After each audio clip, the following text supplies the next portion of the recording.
Non, c'est pas M. Bernalicis, c'est M. Voilà, ce sera M. Coquerel. C'est M. Coquerel. Voilà. Oui. Mais c'est la continuité, enfin pour les couches-tard hier, parmi lesquels nous étions, des amendements que nous avons présentés hier soir pour lutter contre le lobbying et qui effectivement visent à ne pas restreindre la question de la confiance publique uniquement aux parlementaires et même uniquement aux responsables politiques, mais aussi aux hauts fonctionnaires qui ont une mission importante au service de l'État. Bon, hier, si vous vous souvenez, ces amendements visaient à faire en sorte que quelqu'un qui avait occupé une haute fonction publique en termes directionnels ne puisse pas, avant 5 ou 10 ans, selon les amendements, là ici c'est 5 ans, être utilisé quelque part ses connaissances, ses compétences, ses réseaux, ses contacts au service d'une mission de conseil et de société privée. Bien là, c'est la suite, c'est-à-dire que nous demandons que quelqu'un qui se retrouve dans cette situation, c'est-à-dire qui est passé de la haute administration à des affaires privées, de conseil et autres, et les exemples regorgent, mon amie Mathilde Panot en a cité plusieurs exemples hier, ne puisse pas, avant 5 ans, revenir cette fois-ci dans la fonction publique. C'est-à-dire, c'est très clairement les questions de pantouflage, de conflit d'intérêts, etc., dont chacun comprendra qu'ils sont à bannir si nous voulons essayer d'arrêter d'entretenir une oligarchie qui ne cesse de se répéter, de s'entretenir dans un entre-soi toujours plus important. Merci. Merci, M. Bernalicis. Nous passons à l'amendement numéro 167, qui est présenté par Mme Obono.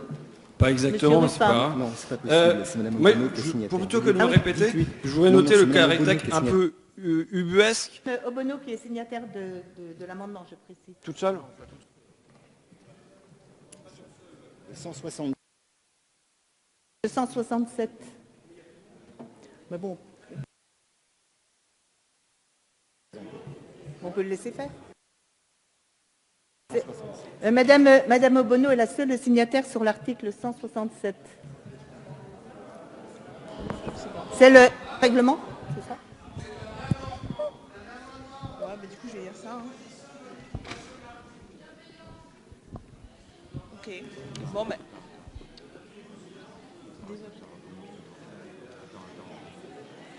C'est bon, bah. Madame Obono, vous avez la parole. Ok, merci Madame la Présidente.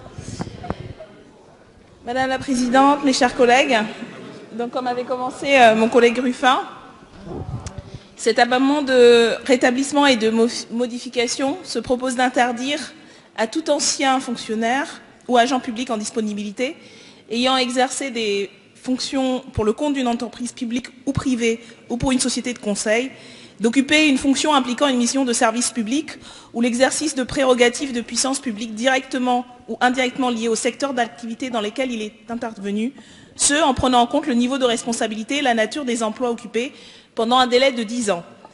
L'engagement d'un fonctionnaire dans la défense de l'intérêt général ne doit pas pouvoir être capté par le secteur privé. C'est pourquoi un délai de 10 ans nous paraît important pour la préservation de cette indépendance du fonctionnaire. Il s'est construit au fil du temps une communauté d'intérêt entre ces deux mondes, peu désirable si l'institution publique veut rester indépendante de toute pression. Nous souhaitons donc qu'une personne ayant exercé dans le secteur privé ne puisse privilégier les intérêts du secteur privé à ceux de l'intérêt général porté par le service public.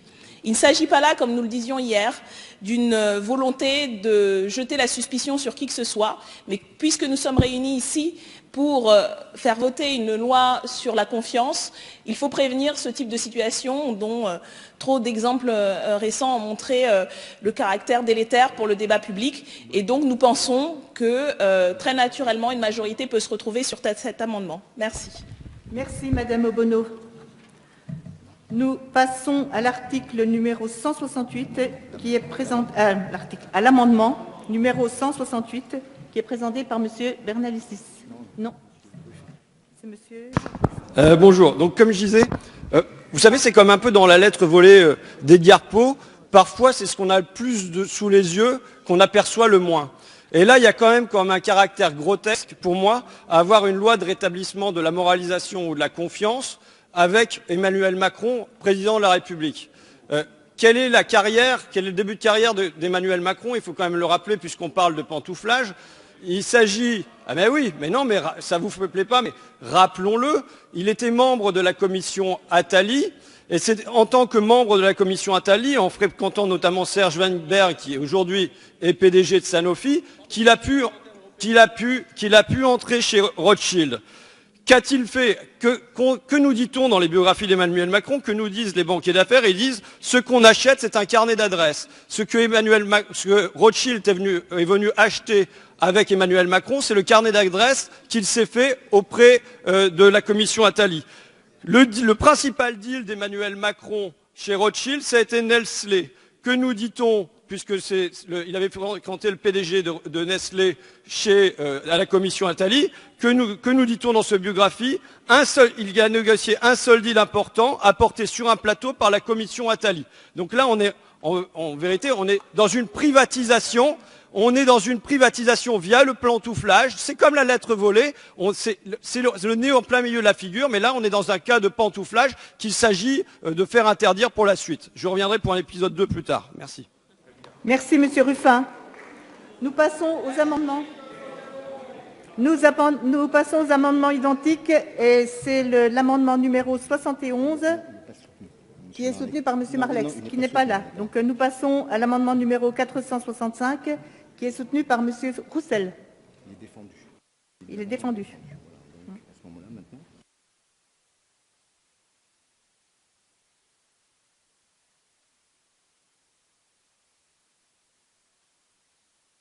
Donc, Madame la Présidente de la Commission, je vous donne la parole pour votre avis.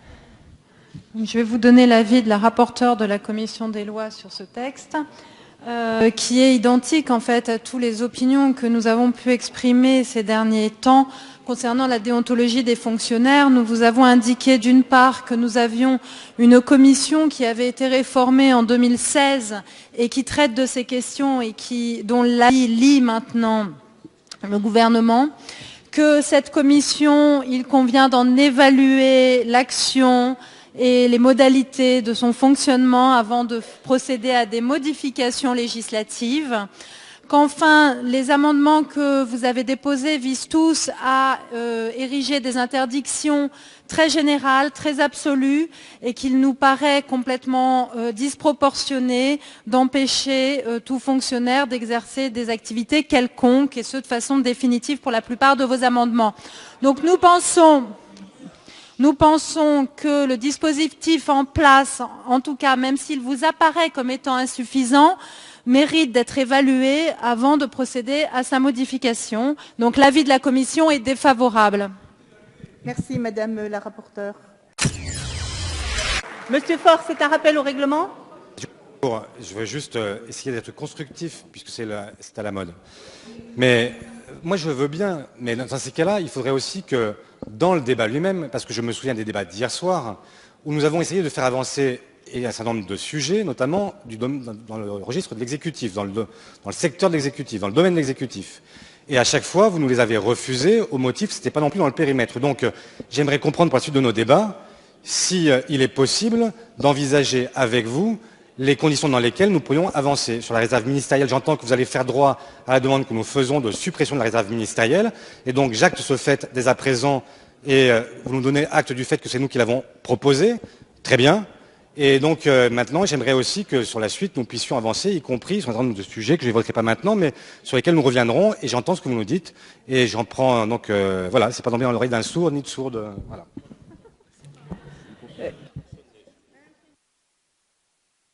Nous en arrivons maintenant.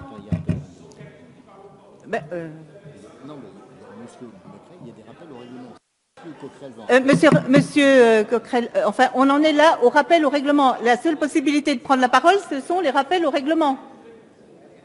C'est les rappels au règlement. Donc, si vous avez un rappel au règlement, alors Madame Avia.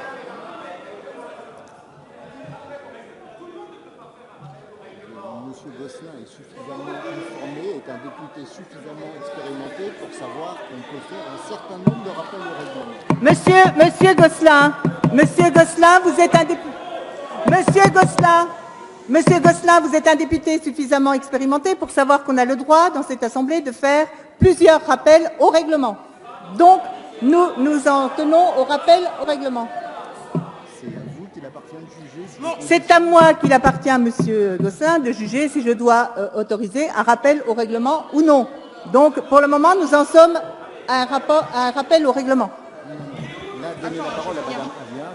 Donc, je donne la parole à Madame Avia qui veut faire un rappel au règlement. Mais il faut que je finisse. Madame Avia, vous avez la parole. Oui. Non, mais alors d'abord, je fais mon rappel au règlement sur le fondement de l'article 52 et je tiens à rappeler à l'ensemble de mes collègues que le président, en l'occurrence la présidente ici, ouvre la séance, dirige les délibérations, fait observer le règlement et maintient l'ordre.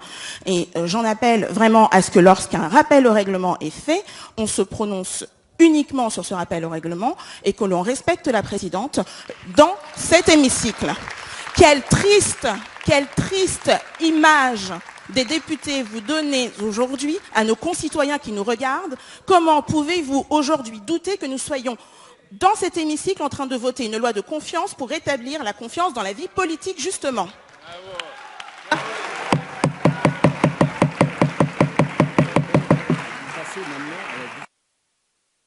Nous en arrivons maintenant aux amendements pouvant être soumis à une discussion commune. Il s'agit des amendements numéros 74 et 145. Et j'appelle l'amendement numéro 74 défendu par Monsieur Marlex. Il n'est pas soutenu. Moi, je souhaitais prendre la parole sur l'amendement précédent concernant le pantouflage. Donc là, j'ai rien à dire. Et je craindrais d'être hors sujet et c'est pas dans mes habitudes. Voilà.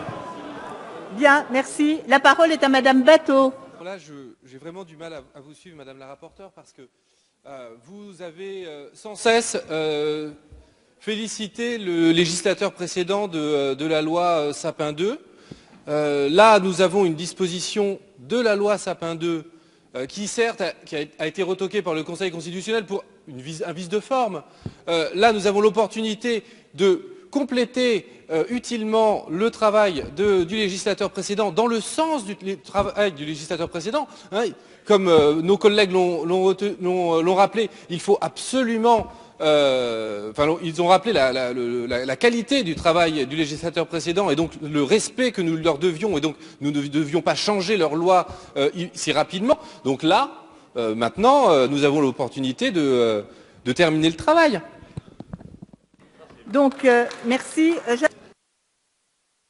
Bien, donc je vais mettre aux voix les amendements identiques, numéro 317 et l'amendement 317. Qui est pour? Qui est contre? L'amendement n'est pas adopté. Nous passons à l'amendement numéro 175, qui est défendu par Madame Obono. Monsieur Coquerel.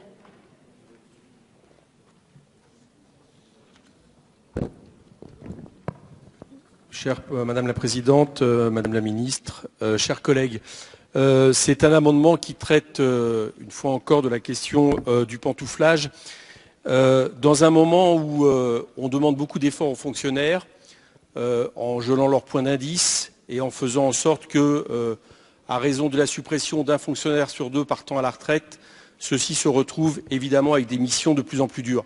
Et dans ce cadre, il nous apparaît peu opportun de ne pas traiter la question des élèves fonctionnaires qui, en moyenne, à travers l'école, l'ENA ou Polytechnique, coûtent en gros 83 000 € par an à l'État, puisque, comme vous le savez, leur étude est rémunérée. Et dans ce cadre, il nous semble normal d'exiger d'eux qu'ils respectent leur engagement décennal au service de l'État, avant éventuellement de pouvoir, entre guillemets, aller ailleurs, dans le privé également. Nous savons qu'il y a aujourd'hui la possibilité de rembourser ces études, mais c'est une situation dont on le sait, et tout à l'heure ça a été dit très justement par Claude Goasguen, qui finalement est très simple. Quand une société privée veut embaucher quelqu'un qui sort de l'ENA ou Polytechnique, il lui paye sa pénalité, enfin son remboursement d'études, et ça passe comme ça. C'est quelque chose qui nous semble particulièrement injuste, et pour lutter contre le pantouflage, nous vous proposons d'adopter cet article. Merci. S'il y a une explication de vote, je m'inscris, je vous le dis à l'avance pour qu'on ne soit pas oublié. Écoutez, toujours le même avis défavorable. Je prends acte en tout cas que ces débats nous ont permis de pointer un certain nombre de difficultés et nous pourrons nous référer à toutes ces prises de parole et tous les amendements qui ont été déposés pour tracer les pistes de réflexion, voire faire émerger des solutions dans les mois qui viennent. Mais je m'engage à nouveau vraiment devant la représentation nationale, à faire vivre cette mission d'information et à vous présenter les conclusions.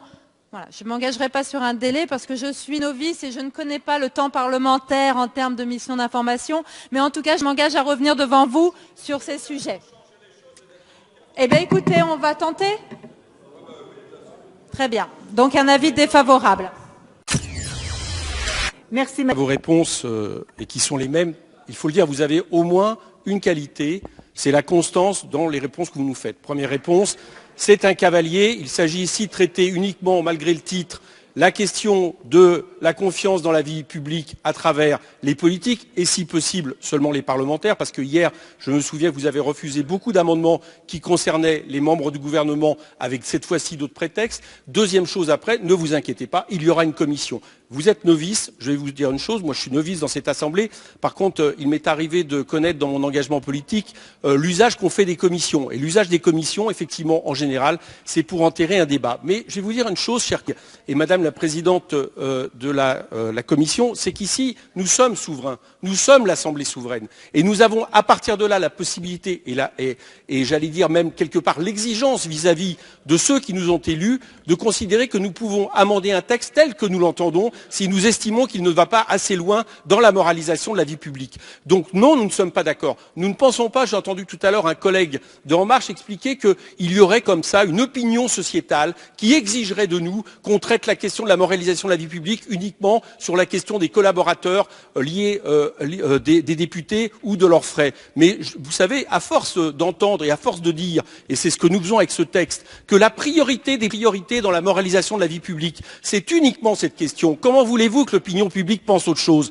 Alors qu'en réalité, nous sommes ici justement pour orienter ce qui ne va pas dans cette société. Ce qui ne va pas dans cette société, c'est le mélange de plus en plus étroit entre une oligarchie financière et une oligarchie politique, y compris la haute fonction publique d'État, qui, enfreint quelque part les missions qu'elle devrait respecter. C'est à nous de le dire, c'est à nous de le pointer. Et si nous sommes d'accord entre nous, puisque vous avez l'air de dire qu'une commission pourrait s'entendre sur ce genre de choses, pourquoi ne le faisons pas maintenant et immédiatement? C'est ce qu'on vous propose.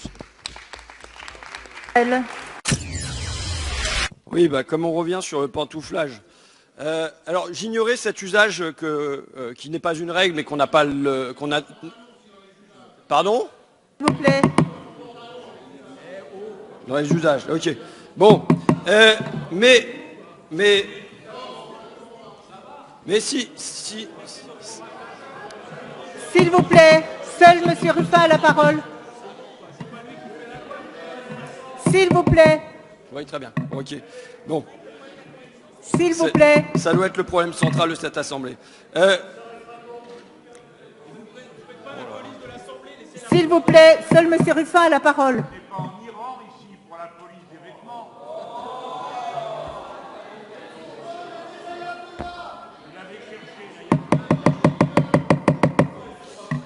Bon.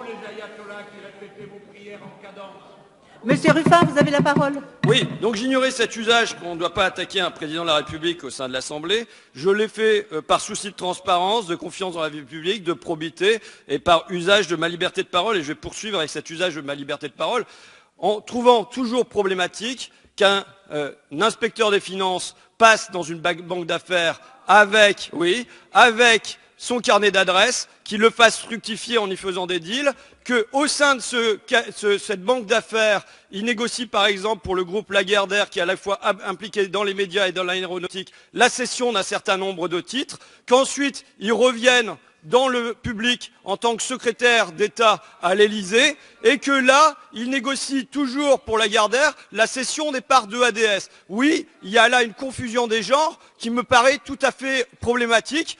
surtout quand l'industriel en question trouve que ça s'est fait de manière tout à fait formidable, ce deal s'est fait de manière tout à fait formidable, et quand ensuite, une fois candidat, eh bien on se retrouve avec des unes de ce groupe Lagardère qui vante à longueur de colonne cet ancien inspecteur des finances. On a là affaire à un cas d'école qui marque l'imbrication des pouvoirs politiques, du pouvoir de l'argent et des pouvoirs des médias, et qui donc rentre pleinement dans la question de la confiance dans l'action publique.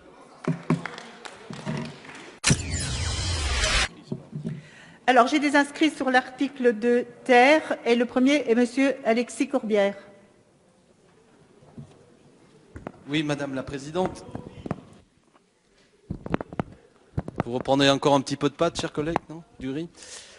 Une intervention pour dire que, dans la continuité de nos travaux, je ne comprends pas pour quelle raison, alors que vous nous avez indiqué que vous aviez un souci de transparence, faisant écho à la volonté des citoyens d'avoir une claire visibilité sur les élus, mais vous allongez la durée de transmission à la haute autorité pour la transparence de la vie publique. Le fait qu'on transmette son patrimoine, ce n'est plus seulement 6 mois, ce qui est déjà un délai significatif pour tout élu, mais 1 an. J'avoue que je ne comprends pas pour quelle raison cette période doit être rallongée de 6 mois, et il nous semble que le délai précédent était largement satisfaisant. Voilà. Merci, Monsieur Corbière. Nous avons un inscrit suivant, Monsieur Éric Coquerel. Oui, je n'ajouterai pas grand-chose. Je pense que, donc vous comprendrez, on votera contre, et j'appelle la présidente de la Commission et la ministre à accepter ce vote contre, et je leur propose de mettre cette question très importante au menu de la Commission qui va se réunir plus tard. Merci. Merci, Monsieur Coquerel. Pardon. Alors, dans la continuité de ce que viennent de dire nos collègues, les députés Corbière et les députés Coquerel, je voudrais rajouter le fait que nous allons aborder ici, à travers les articles y compris qui vont suivre, la question de la haute autorité pour la transparence de la vie publique. Nous allons donc discuter d'une institution qui a un périmètre assez large et qui fait un travail que tout le monde salue, qui a notamment, à l'occasion des auditions qui ont été organisées, indiqué qu'elle souhaitait voir plus de moyens, plus de pouvoirs qui lui soient accordés, plus d'éléments de périmètre qu'elle puisse travailler. Et assez contradictoirement avec, y compris ce que nous disait Madame la rapporteure sur le fait que les auditions sont importantes et qu'il faut écouter justement toutes les institutions qui y sont présentes, et que, prenant même l'engagement de tenir d'autres commissions, d'autres auditions qui permettraient d'enrichir l'ensemble et la majorité des propositions qui allaient dans le sens de ce que demandait la haute autorité pour la transparence de la vie publique, rencontre une opposition du gouvernement. Et là, on voit effectivement, alors à travers cet article 2 ter, sans vraiment d'explication sur le fait qu'on rallonge le délai, alors que justement il y a urgence, on est là parce qu'il y a urgence en procédure accélérée, et pourtant voilà, on ne permet pas que rapidement les citoyens puissent avoir l'état des patrimoines et puissent avoir confiance, et en même temps on ne donne pas les moyens à la haute autorité, de son propre aveu, d'aller plus loin et de faire le travail pour lequel pourtant l'intitulé même de cette institution devrait lui permettre de faire. Et je pense que là, on voit encore les contradictions entre les paroles, les prétentions, les bonnes intentions et la réalité de ce qui est fait par la majorité, par le gouvernement. Merci, Madame Obono. Monsieur Jean Lassalle s'était inscrit. Monsieur Jean-Louis Masson. Monsieur Guillaume Pelletier. Madame la Présidente. Ah, Monsieur Masson. Excusez-moi. Excusez-moi. Oui, écoutez. Madame la Présidente, Madame... Principalement situé à ma gauche, nous reproche, bien qu'étant élus depuis 1 mois et effectivement étant pour l'essentiel d'entre nous dans l'exercice de notre premier mandat, d'avoir, en ces quelques jours ou quelques semaines, mis à mal l'ensemble de la législature à venir. Je voudrais juste, brièvement, vous rappeler, mes chers collègues situés à ma gauche et à ma droite, que depuis 1981, il y a eu 7 alternances. Au cours de ces 7 alternances, vous vous êtes successivement, à ma droite et à ma gauche, partagé le pouvoir. Je vous rappelle, chers collègues de la France insoumise, que M. Mélenchon a été plusieurs années ministre du gouvernement Jospin.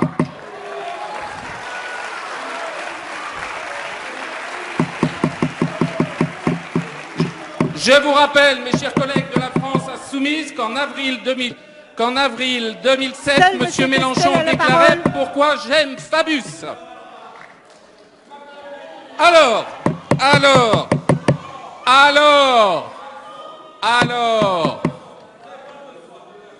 seul M. Questel a la parole. Je veux juste ici rappeler qu'au cours de ces 7 alternances, vous n'avez en aucune manière proposé les mesures que vous nous demandez aujourd'hui d'adopter.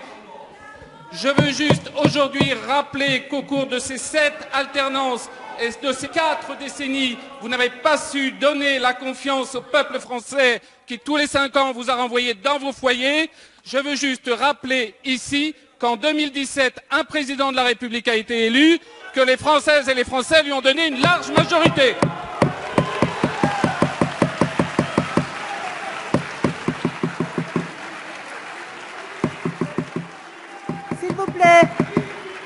S'il vous plaît, la parole est à M. Reberotte. Nbaye, il s'appelle. Ça s'écrit comment? Merci, M. Reberotte. M. Nbaye a demandé la parole. Oui, Madame la Présidente, merci. Chers collègues, je pense que cela fait des jours que l'on débat sur ce qui devrait nous intéresser et que l'on s'écarte avec une certaine hystérie. Alors je demanderai effectivement à mes collègues de gauche, à mes collègues de droite, de bien vouloir respecter ceux qui sont, à tous nos collègues, de bien vouloir respecter ce pourquoi nous avons été élus, ce pourquoi nous devons faire un travail, parce que cela fait des semaines, des jours, des nuits que l'on passe, on ne s'entend plus dans cet hémicycle. Alors s'il vous plaît, Madame la Présidente, non, je n'ai coupé la parole à personne, je demande juste à ce que l'on puisse débattre dans de bonnes conditions et que l'on puisse s'atteler à ce pourquoi, effectivement, vous l'avez rappelé, à gauche comme à droite, nos concitoyens, au centre aussi, nous ont élus. Merci.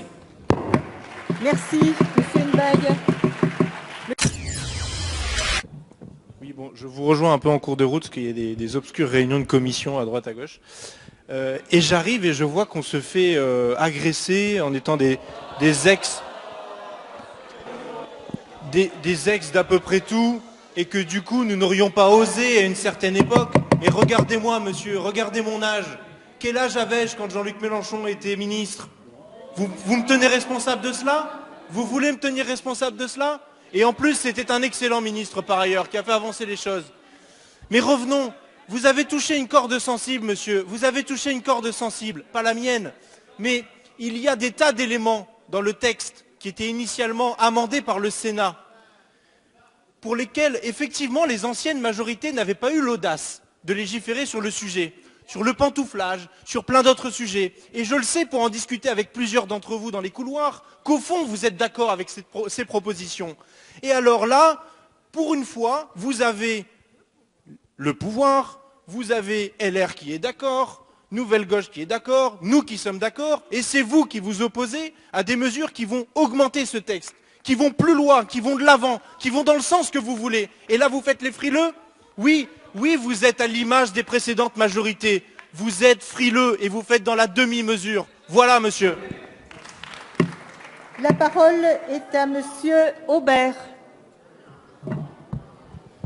Merci, Madame le Président. Je voudrais signaler à mes honorables collègues que le Parlement doit être un lieu de vie. Alors, vous me dites, on ne s'y entend pas, mais enfin, c'est quand même mieux un Parlement où on débat, fût-ce avec un peu d'animation ou de passion. La deuxième chose, c'est que jusqu'ici, tout ce qui s'est dit n'a strictement aucun rapport avec l'article. Ce qui est quand même un petit peu situation très agréable. J'ai pas souvent eu l'habitude, dernier mandat, d'être applaudi par la majorité, donc je vous en remercie. Mais vous auriez dû me laisser arriver. Merci. À mon troisième point, Je crois que les leçons de morale, il faut les garder pour soi. L'énervement qui est le nôtre vient du fait que la plupart des articles de cette loi n'ont strictement rien à voir avec des problèmes qui ont émaillé ces dernières années. On n'a jamais eu de scandale sur la réserve parlementaire qui a fait trembler la République ces dernières années. Nous n'avons pas eu de scandale Maús sur l'IRFM. Nous n'avons pas eu de mission qui serait revenue en nous disant on a un énorme problème sur des sujets de départ dans le secteur privé, de députés, etc.